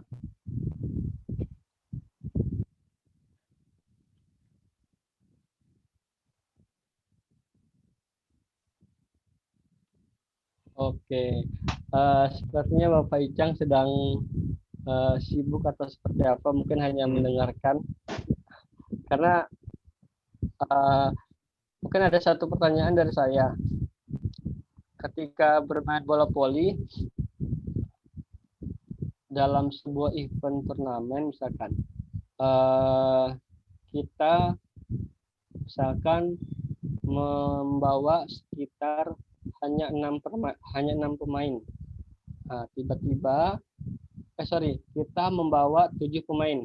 Maaf, kita hanya membawa 7 pemain. Nah, ketika 7 pemain itu semuanya 6 pemain biasa, lalu 1 pemain libero. Ya, jadi 6 pemain normal, lalu ada 1 pemain libero. Ya, paham ya? Jadi 6 pemain biasa, lalu 1 pemain libero. Jadi 7 semuanya. Nah, lalu ketika bermain, ada studi kasus. Ketika bermain, ketika 6 itu kan libero berarti boleh bergantian ya. Boleh bergantian ya, karena dia ada di luar. Ada di luar, dia boleh bergantian.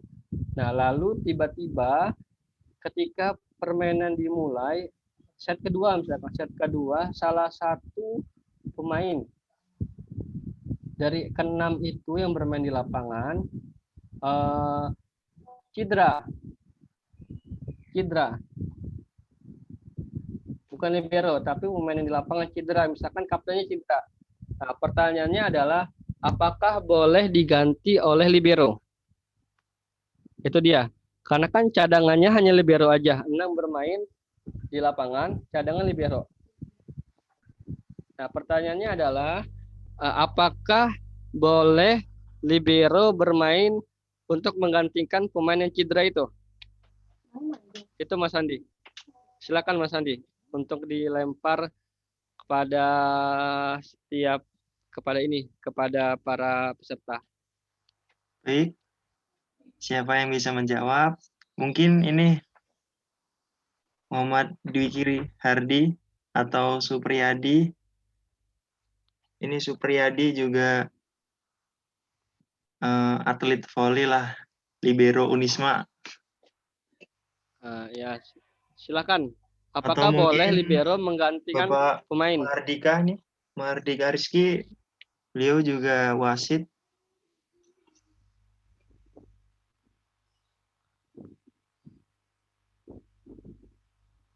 Mangga silakan, coba Mas Dwiki mungkin tahu, boleh nggak libero menggantikan pemain tersebut?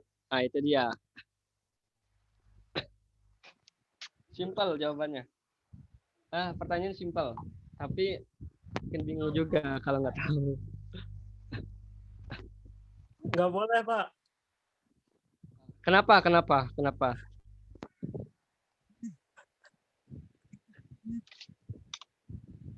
ya?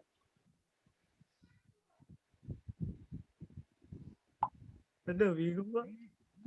Oke, jawabannya sudah benar, cuman alasannya nggak tahu nih. Kenapa libero nggak boleh menggantikan pemain yang biasa? Yang Karena ada dia libero, Pak. karena dia Libero. Terus apalagi? Dicatat dan screenshot. Screenshot. Oke. Skor sheet kali ya, skor sheet mungkin. Skor sheet mungkin kali ya. Iya. Ya. Oke, ya bisa saya jelaskan. Pemain libero itu tidak boleh menggantikan pemain yang cedera. Kalau misalkan tidak ada pergantian, kayak tadi kasusnya, tidak ada pemain cadangan lain. Jadi pemain cadangan lain itu libero misalkan menggantikan pemain untuk menjadi pemain yang cedera, itu tidak diperbolehkan. Karena kenapa? Fungsi dari libero itu adalah dia hanya menjadi libero, pemain bertahan. Dia tidak boleh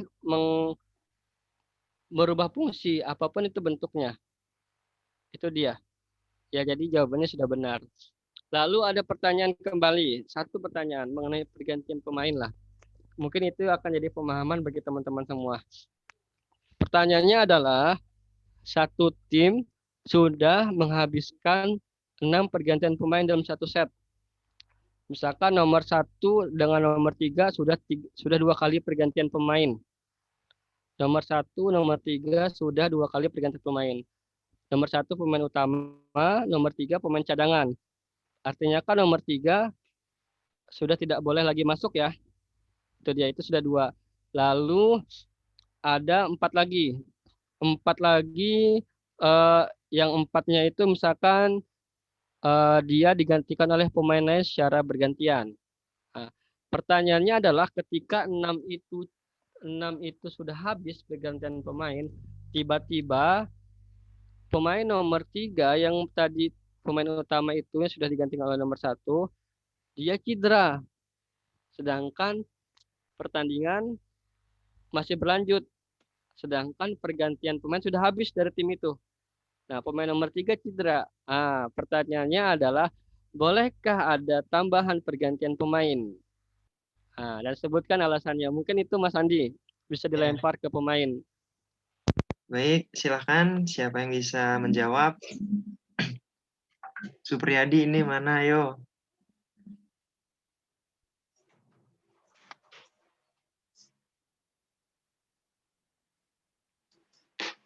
Baik, siapa yang mau menjawab? Mungkin Pak Fikri Sodik nih mungkin paham nih. Bisa menjawab. Atau Bang Nih, Icang. Bang Icang ini udah hadir. Untuk menjawab pertanyaan.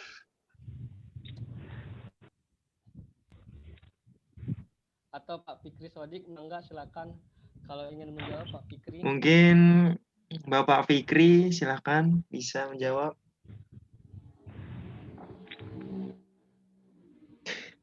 Apa nih? Baru masuk. Oke, pertanyaannya Bisa gini, diulang, Pak Bang. Fikri. Iya. Dalam satu tim kan terdapat pergantian sebanyak 6 kali. Nah, kasusnya adalah nomor 3 dan nomor 1 sudah 2 kali. Artinya nomor 3 itu pemain utama di lapangan yang pertama kali main. Lalu nomor 1 menggantikan. Lalu nomor 1 diganti lagi oleh nomor 3. Berarti kan satu tim sudah dua pergantian pemain. Nah, lalu ada sisa 4. 4 itu lalu digantikan oleh pemain yang lain selain 3 dan 1. Nah, di tengahnya permainan, karena dia sudah habisnya pergantian pemain, tiba-tiba nomor 3 itu cedera, sedangkan pergantian pemainnya habis. Nah, kira-kira itu gimana Pak Fikri? Diperbolehkan atau enggak ada pergantian tambahan? Iya. Ini sebagai pemain kita cuma menikmati biasanya nih. Ya. Ya, selama melihat pertandingan sih ya dibolehkan. Ya, nggak tahu deh nih. Nanti tinggal Sudah yang bisa menjelaskan lebih detailnya. Sepanjang ini sih kalau menurut saya sih bisa. Begitu. Bisa ya. Mungkin ini kasus gimana deh? Iya. Akan terjadi nih, tapi jarang yang diketahui oleh pemain atau pelatih. Itu ya, dia. jarang. Mungkin Bang Icang bisa menjawab dari pertanyaan tadi. Pak Icang. Pak Icang lagi sibuk dia. Iya nih, kelihatan lagi sibuk banget. Oke. Mungkin ini ya. Untuk kasus tadi, Bapak dan Ibu semua, kalau yang saya lihat di sini tidak hanya Bapak dan Ibu guru, mungkin pemain juga, termasuk Pak Fikri Sodik.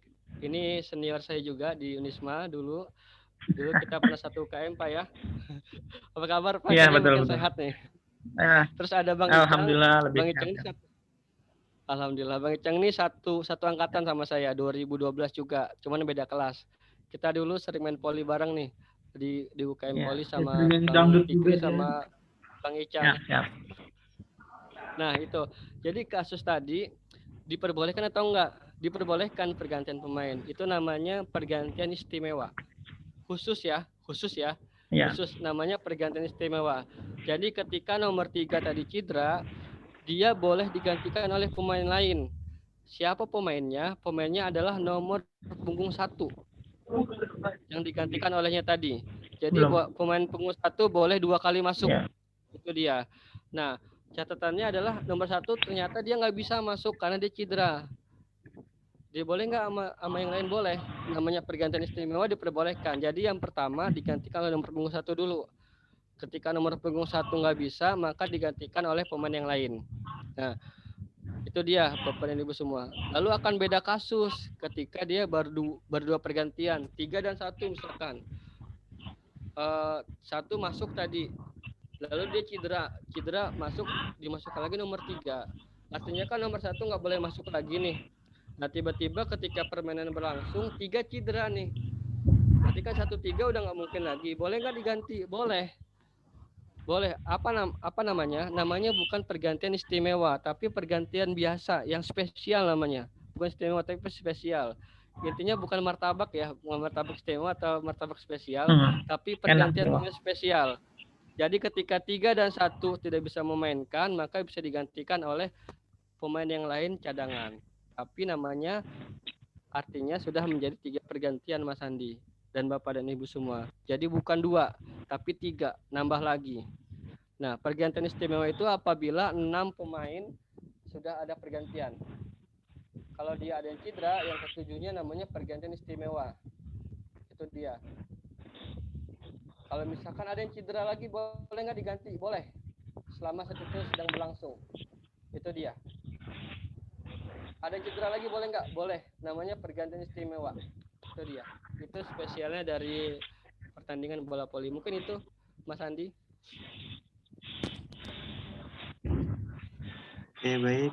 Itu penjelasan dari Bapak Fadlu. Mungkin teman-teman yang lain ada pertanyaan untuk kali ini. Silahkan disampaikan saja.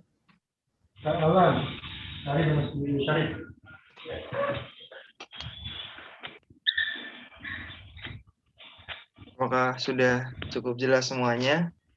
Ini saya satu pertanyaan lagi lah. Sebelum kita tutup acaranya. Ya, silakan. Pak Fikri. Ya, paling karena baru bergabung nggak tahu tadi perkembangan ya. Ini mungkin nanya sama yang sudah wasit lisensinya udah nasional ini.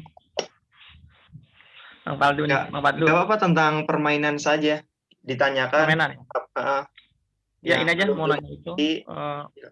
Mungkin ada peraturan baru yang paling terbaru gitu ya untuk tahun ini, atau mungkin masih sama seperti tahun sebelumnya. Mungkin itu aja pertanyaannya. Masih ada peraturan baru yang memang terbaru tahun ini, atau memang masih menggunakan peraturan yang lama begitu? Secara umum aja. Oke. Karena baru masuk juga.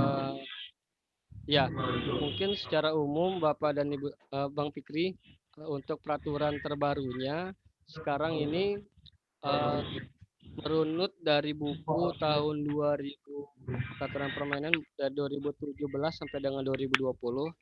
Jadi buku ini diterbitkan setelah ada kongres dari FIPB. Nah, untuk tahun 2015-2016 mungkin Bapak dan Ibu semua sudah tahu semua. Nah, 2017 sampai dengan 2018 itu ada mengalami pembaruan, tapi nggak signifikan. Jadi pembaruannya apa?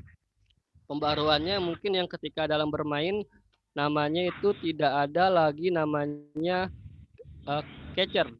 Holding. Tosser biasanya. Tosser itu holding kan tertahan. Holding itu kan namanya tertahan. Jadi ketika tertahan bola sepersekian detik nih ditahan, dilempar ke atas, itu namanya holding. Itu diperbolehkan, tapi asalkan tidak ditangkap. Nah, pembaruannya adalah namanya catcher namanya. Cat itu tangkap. Jadi catcher adalah tertangkap. Contoh misalkan bola diem dulu nih bolanya, diem dulu di tangan gini, lalu dilempar ke atas. Ini tosser, jadi diem dulu, lalu dilempar ke atas seperti ini. Nah, itu nggak diperbolehkan. Jadi itu yang baru penamaannya. Jadi bukan lagi namanya holding tertahan, tapi namanya catcher. Jadi bolanya ditangkap dulu nih sama tangan, baru dilempar ke atas. Kalau tertahan kan mungkin kayak ini, kayak namanya double ya? Bukan, kayak namanya voli pantai. Jadi double. Kalau voli pantai kan gini, ditahan dulu. baru naik ke atas. Oh, Nah, itu namanya holding. Itu diperbolehkan asal mulus. Tapi kalau tangkep, kalau tertangkap, itu stop dulu nih dia, stop dulu di tangan, ditangkap sepersekian detik baru dilempar ke atas. Nah, itu namanya catcher. Mungkin itu Bang Fikri yang paling terbaru dari aturan permainan. Selanjutnya sama, nggak ada yang sama aja. sama ya. Dari sebelumnya nggak ada yang ini, nggak ada yang beda. Kalau yang dulu pernah ada misalnya itu toaster bola pertama bola kedua toaster itu nggak boleh pakai passing bawah itu, saya pernah dengar tuh. Itu benar nggak sih? Itu nggak ada. Jadi semua pemain diperbolehkan, nggak apa-apa. Itu peraturan lama banget itu, mungkin tahun 2000 ke bawah kayaknya. Itu nggak ada. Jadi semua pemain bebas, mau dia passing bawah, mau dia passing atas nggak apa-apa, mau dia pakai kepala pun sebetulnya nggak apa-apa. Itu dia, asalkan bolanya mulus satu sentuhan. Itu Bang Fikri. Oke, terima kasih. Ya, silakan Mas Andi. Jadi ini Pak Fadlu, apakah tadi saya mau nanya sedikit tentang ya yang sering saya jumpai dalam permainan bola voli ya, khususnya di kelurahan sini saya dekat, banyak kejadian yang tadi yang tertangkap itu kodenya itu kode wasit itu sama nggak yang sama yang holding kayak gini, yang telapak dibuka dari bawah? Itu sama. Jadi sama ya. Jadi sinyalnya sama. Jadi sinyalnya gini, kalau kita berdiri gini. Iya. Nah, itu sama. Jadi dia tertangkap. Jadi hanya penamanya aja yang berbeda. Jadi dia tetap seperti ini. Namanya tertangkap, catcher. Jadi yang beda hanya namanya dan caranya. Cara kita melihat jeli ketika kita jadi wasit. Itu Mas Andi. Soalnya ya sering gitu kan. Kalau kadang juga orang bingung, nyemes gini emang boleh, yang balik gini loh Bang. Iya. Nah, apa bedanya sama yang di bawah kayak gini, yang dari bawah ngambil bolanya? Nah, bedanya itu lihat dari, kalau kita mulai secara detail kita bisa melihat dari pantulan bola. Jadi pantulan bolanya itu seperti apa? Kalau misalkan dia dari atas seperti ini, tangkap kepalanya diginiin, boleh nggak? Ya boleh aja. Misalkan dia mau di bolanya seperti ini long, misalkan itu diperbolehkan aja diginiin, misalkan nggak apa. Kalau dari bawah itu akan berbeda. Lihat dari arah bola. Ketika dia dipantul diangkat seperti ini, ketika bolanya ditangkap itu kelihatan bolanya. Jadi agak stop dulu. Jadi bolanya stop dulu di tangan. Sepersekian detik di tangan baru dia memantul ke atas. Kalau misalkan dia bersih, biasanya bolanya akan bunyi tek dep misalkan. Tapi kalau ketangkep bolanya nggak bunyi, biasanya ditahan dulu baru dilempar, biasanya nggak bunyi. Kalau misalkan dia main biasanya agak bunyi. Itu toaster tuh yang biasa terjadi sebuah kesalahan. Itu Mas Andi. Mungkin yang lain, satu pertanyaan lagi. Nah, itu kalau ini nih, kadang yang namanya permainan ya, kalau lagi yang sama Andi nih sering main di lapangan desa nih, sekarang lagi aktif-aktifnya. Ya, jadi kalau dulu Pak Akung, sekarang udah mulai main lagi sama Andi Aricang juga nih. Ya, kadang-kadang ya kan emang udah jarang-jarang lompat itu. Ya, kadang-kadang nabrak net mulu, net bawah gitu. Ya, itu kalau dalam peraturan sekarang itu bukannya nggak mati apa gimana tuh? Mungkin ada peraturan barunya kali untuk net gitu. Nah, kalau untuk net, kalau secara aturan resmi itu mati. Apapun itu menyentuh secara keseluruhan net mati. Ingat ya. Ini Bang Icang. Sorry Pak Fikri. Untuk net sekarang untuk blok ya. Untuk blok itu dia kalau dulu hanya pita putih aja nih mati nih. Jadi kalau blok dia seperti ini, blok ini menyentuh pita putih yang bergoyang mati. Tapi sekarang menyentuh semua net secara keseluruhan, tadi net yang ada di sini netnya itu mati semua, walaupun dia hanya baju menyentuh baju aja padahal, atau rambut kalau misalkan dia bikin goyang itu mati. Walaupun rambut sekalipun mati, itu biasanya wasit yang harus jeli. Tapi kalau misalkan dia netnya nggak goyang dan nggak tersentuh, berarti nggak mati. Itu dia. Tapi akan beda ketika gini kasusnya, Bang Fikri. Ketika dia smash, terkadang ada bola yang menyentuh net dulu. Jadi bolanya itu menyentuh blok. Bolanya netnya itu bergoyang menyentuh blok, lalu bolanya nyebrang. Mati atau enggak? Itu enggak mati karena posisi dari tangannya enggak aktif. Dia hanya diam, dia hanya menunggu bola. Jadi bukan dia yang menyentuh net, tapi netnya yang menyentuh tangan dari blok itu. Nah, jadi kalau mati adalah tangannya yang aktif. Tapi kalau tangannya diam gini, tiba-tiba disentuh blok seperti ini, nah itu mati. Kalau ketika dia diam, lalu netnya yang menyampiri karena kena smash tadi, itu nggak apa-apa. Itu dia. Paling itu jawabannya. Emang kadang-kadang juga kan kalau main di outdoor itu kan angin kencang gitu kan, kita nggak ternyata netnya yang maranin gitu ya. Ya berarti itu wasitnya harus benar-benar jeli ya kalau gitu. Kadang permasalahan juga pada garis tengah, kaki masuk dikit. Ya, itu benar itu. Itu yang bisa saya sampaikan, Pak Mas Andi, sedikit banyaknya, dan saya secara pribadi memohon maaf apabila penyampaian saya mungkin kurang berkenan, lalu ada kata-kata yang tidak elok dan tidak didengar, saya mohon maaf. Ilmu saya masih sedikit. Kalau kita ingin sharing, silakan ya kita sharing bareng-bareng. Kalau misalkan nanti ada salah dari saya, silakan untuk disampaikan. Oh Bang tadi salah, misalkan Pak tadi salah misalkan penyampaian, silakan, nggak apa-apa. Saya mau diskusi atau masukan dari teman-teman semua. Itu Mas Andi, silakan. Baik, sudah cukup jelas ya semuanya? Apa sudah tidak ada pertanyaan lagi? Mungkin sudah ya, Pak Fadlu? Sudah. Oke. Baik, terima kasih. Alhamdulillahirrahmanirrahim. Teman-teman, acara demi acara telah kita lewati bersama sampai kita kepada penghujung, yaitu acara penutup.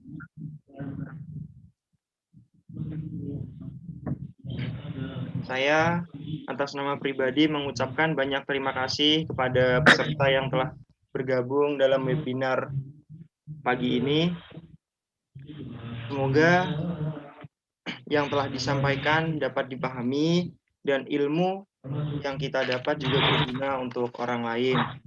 Dan saya berterima kasih kepada Bapak Fadlu yang sudah memberikan ilmunya kepada kita semua.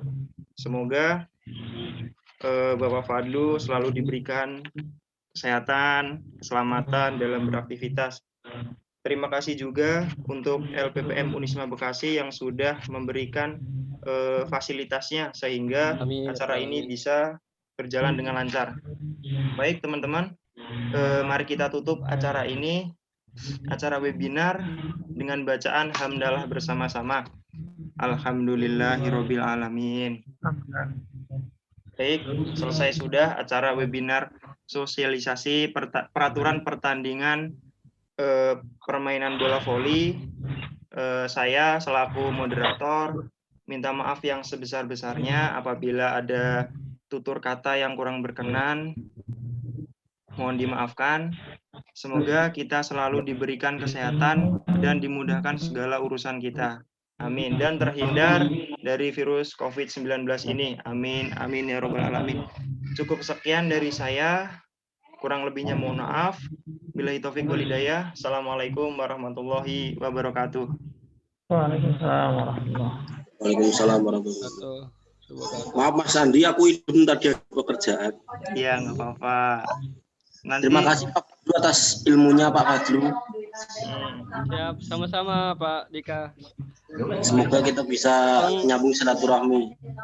Dan saya bisa Amin, menyusul amin. untuk sertifikasi nasionalnya Pak. Amin, Mas. Amin.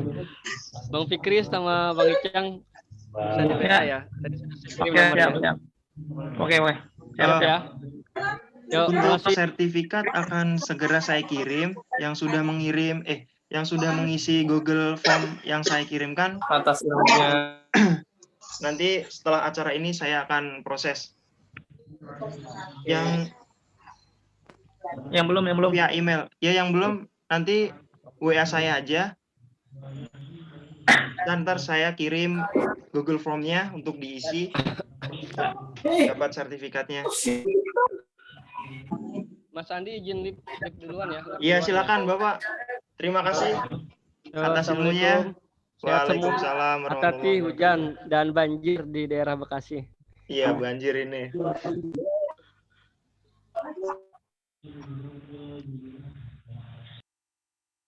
Silakan kalau mau. Bang Nandang gimana? Gimana? Banyak. Mau doang. Di aku lihat